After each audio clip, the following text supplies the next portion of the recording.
Programang ito ay rated SPG. Striktong patnubay at gabay ng magulang ang kailangan. Maaaring may masiselang tema, lengguwahe, karahasan, sexual, horror o droga na hindi.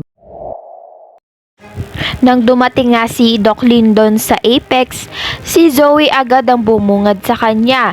Kaya salung-salo nga ni Zoe ang galit nito ni Doc Lyndon. Kaya naman sinabi ni Doc Lyndon na sampid nga raw siya at hindi nga siya tunay na anak ni Doc Tanyag at ang tunay nga ng ama ay si Doc Carlos Benitez. Samantala itong ang si Zoe nagmakaawa dito kay Lyndon na huwag nga raw ipagkalat sa maraming tao ang kanilang sekreto at sa halip na yon gagawin niyang ay lilinisin niya nga ang kotse nito ni Doc Lyndon.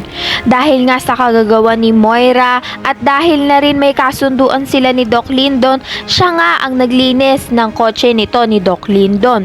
Diring-diri nga siya ng manglinis nito.